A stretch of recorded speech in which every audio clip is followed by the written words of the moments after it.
Hello नमस्कार दोस्तों। जैसा कि हम अभी परसेंटेज वाले चैप्टर्स के क्वेश्चंस कर रहे हैं कुछ, तो आज नई वीडियो में कुछ नए क्वेश्चंस लेके आए हैं हम, है ना। तो बिना टाइम गवाए हुए शुरू करते हैं। ठीक है, अब जैसे ये क्वेश्चन है, ईंधन की कीमत 3 लगातार महीनों में 60%, 30%, 20% कम हो जाती है, लेकिन चौथे महीने में 60% बढ़ जाती है। मूल कीमत की तुलना में चौथे महीने में ईंधन की कीमत में कितने प्रतिशत की कमी या वृद्धि हुई? कुछ नहीं, मान लो अगर आप एक्स मानने की कोई ज़रूरत नहीं है, यहाँ एक मान के चलो आप, ठीक है ना। एक, तो पहले महीने 60 कम हो रही है तो कितनी रह रही होगी? 40/100, है ना।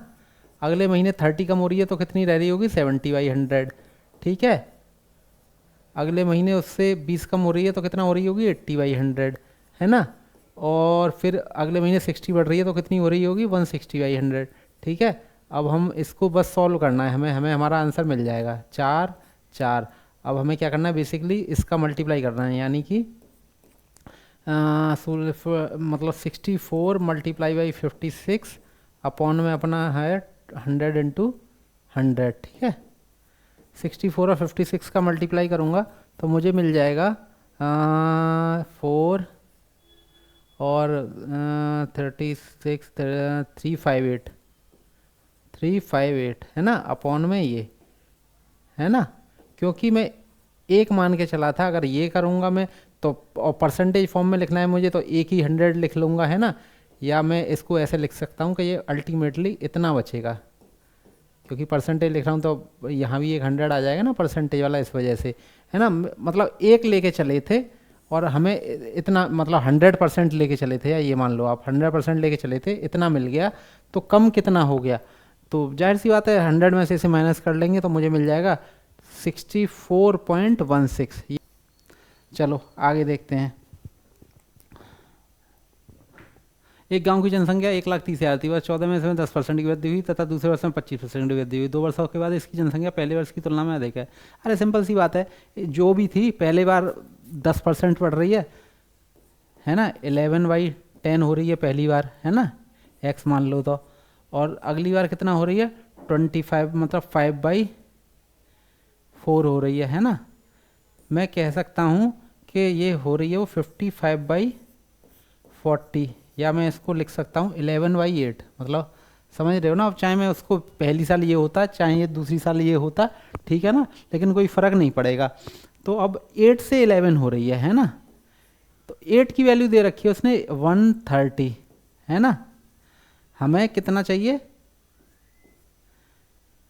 8 की वैल्यू ये दे रखी है, तो हमें चाहिए 11 की। 11 का मल्टीप्लाई कर दो इसमें, 8 का डिवाइड कर दो, बस इतनी सी बात है, तो हमें एक्चुअल मिल जाएगी। तो यहाँ से करके देखोगे तो क्या मिल जाएगा? 13 × 11 करोगे तो मिल जाएगा 143, है ना। और उसमें 4 0, 8 से मल्टीप्लाई करना है, तो 8 6 3 7 7 0 8 6 0 7 4 0 5, और ये आएगा 178,750। ये मेरा आंसर ये हो जाएगा, ठीक है ना। और सिंपल सा क्वेश्चन है, कोई ज़्यादा हार्ड हमने ले नहीं रखे हैं, आसान आसान से हैं, ठीक है। किसी संख्या का 20%, वो एफ एक्स्ट्रा आ गया इसमें, 530 से 130 ज़्यादा है, 530 के 20% से वह संख्या है। अरे सीधी सी बात है, 20% ही उस संख्या की बात हो रही है, और 530 के 20% से 20% ज़्यादा है। मतलब एक्चुअल में हम कह सकते हैं कि वो जो नंबर है वो 530, मतलब 180 उसका 20% ही है। बात आ रही है समझ में?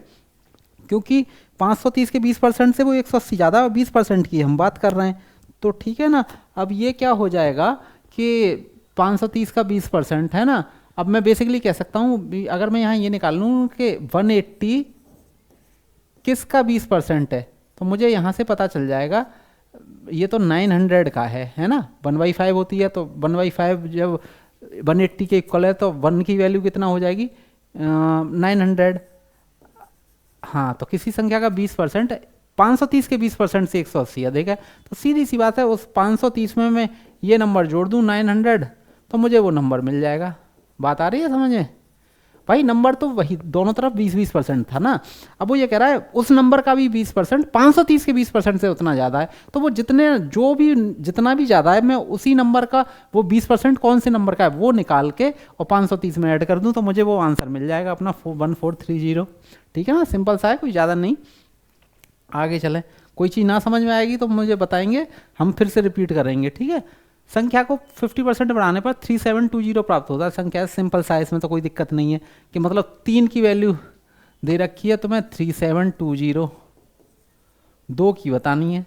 372 बात वही है ना, 150% हो जाएगा वो, हमें 100% की वैल्यू बतानी है तो 150 को मैं 3 कर लेता हूँ, 100 को 2 की वैल्यू, तो ये हो जाएगा 3। ठीक है, यहाँ से मैं इसको सॉल्व करूँगा तो मुझे लग रहा है मुझे 2480 मिल जाएगा। ठीक है, क्योंकि दिख रहा था अगर 3750 होता तो 2500 का हो जाता सीधा सीधा, 30 कम है तो वहाँ 2500 में से 20 कम वाला होगा 3 और 2 के हिसाब से, तो ये मेरा आंसर हो जाएगा ये वाला। ठीक है ना, आसान आसान क्वेश्चन है। चलो हाँ, ये थोड़े से अच्छे आएंगे। 2 उम्मीदवारों के बीच चुनाव में जीतने वाले उम्मीदवार को वैध मतों का 70% वोट मिला और वह 3630 मतों के बहुमत से जीता। यदि डाले गए कुल मतों में से 75% मत वैध हैं तो डाले गए।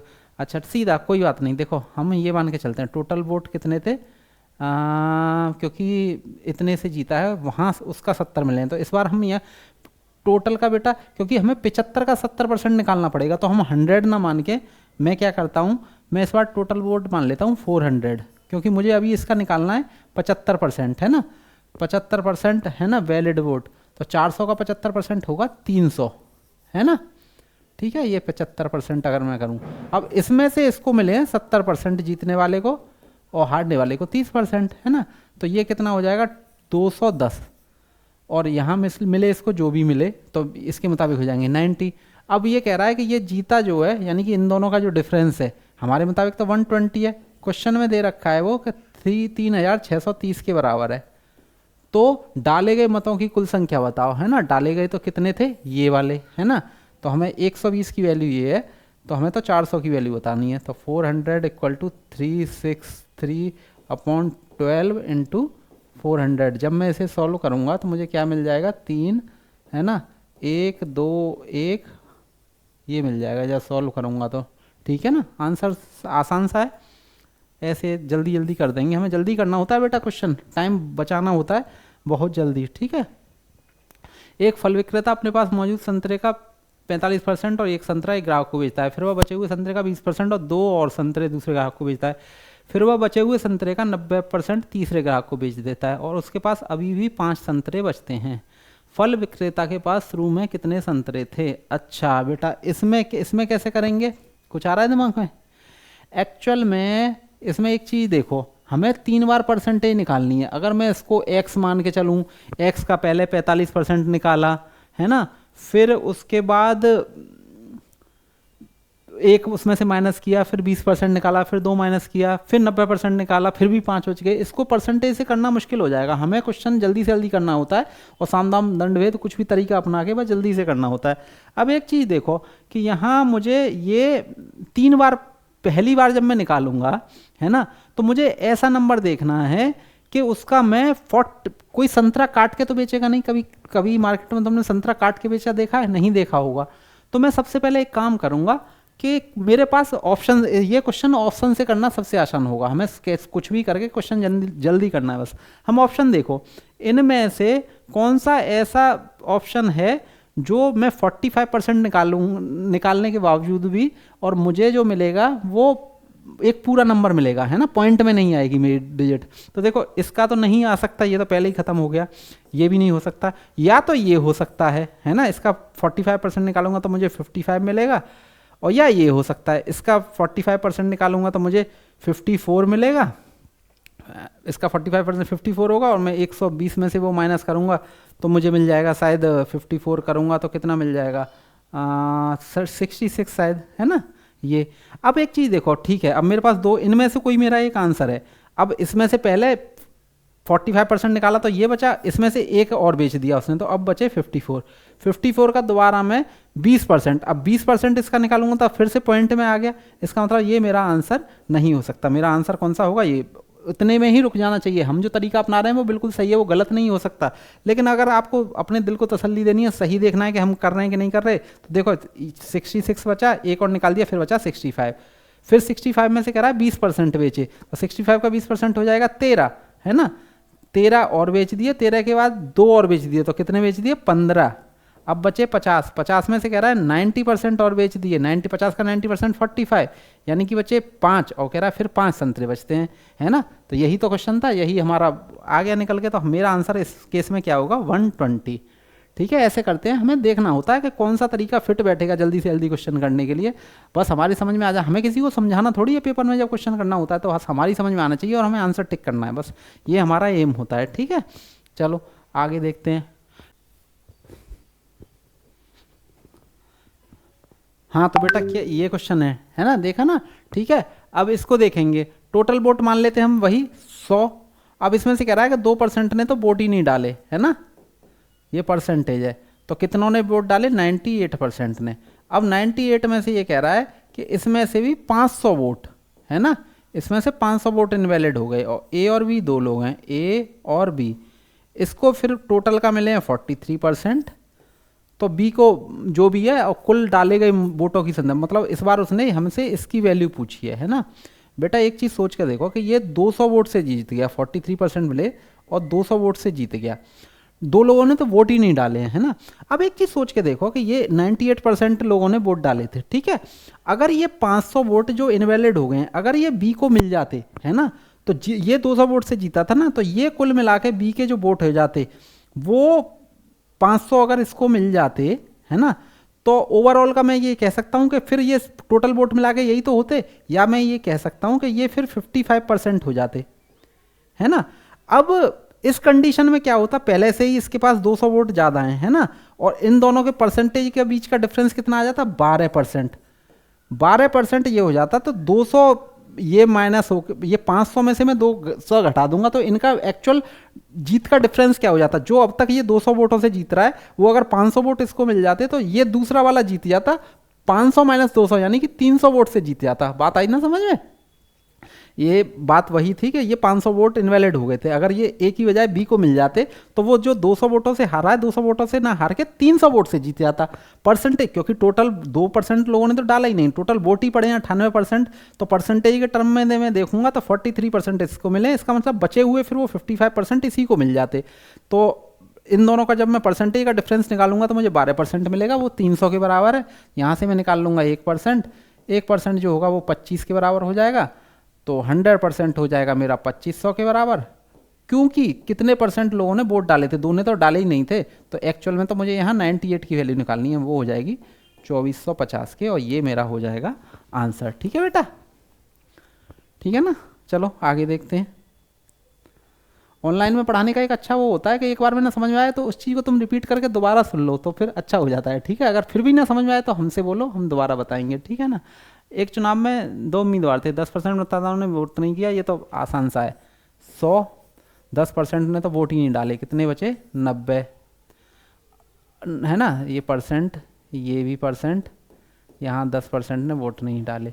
अब 48 वोट अवैध हो गए, यहाँ ये वोट हैं, है ना, वो परसेंटेज था, ये वोट है।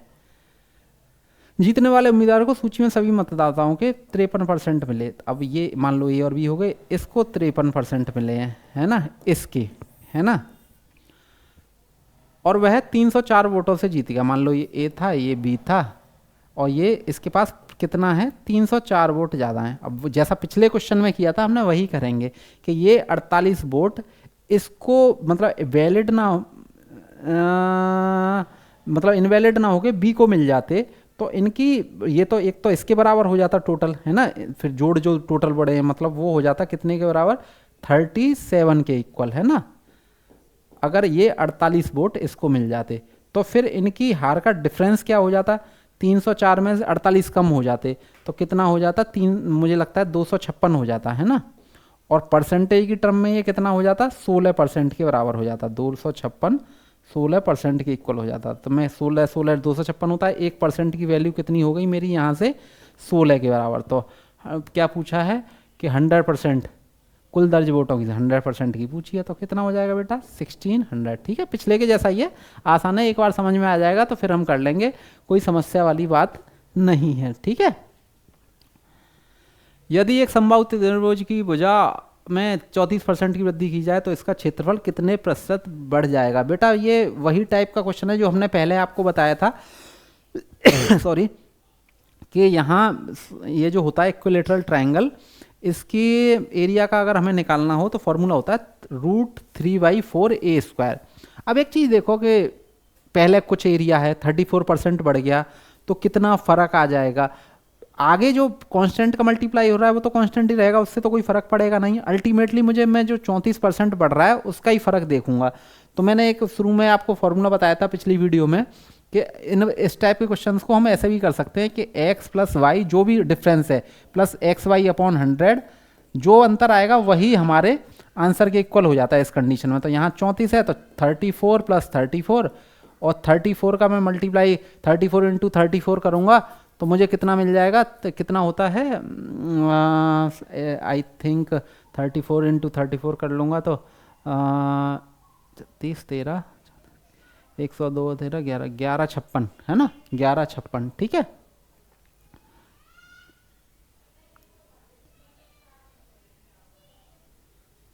तो ये हो जाएगा 1156/100। ठीक है, तो यहाँ से मुझे क्या मिल जाएगा 68 + 11.56, तो कितना हो जाएगा 79.56, उसके एरिया में फ़र्क आ जाएगा। ठीक है ना बेटा, बस ये वाला फॉर्मूला लग जाएगा क्योंकि कांस्टेंट की वैल्यू से कोई फ़र्क पड़ेगा नहीं, ये इसके बराबर हो जाएगा। चलो बाकी और बाद में देखते हैं। ठीक है, आज के लिए इतना ही, थैंक यू।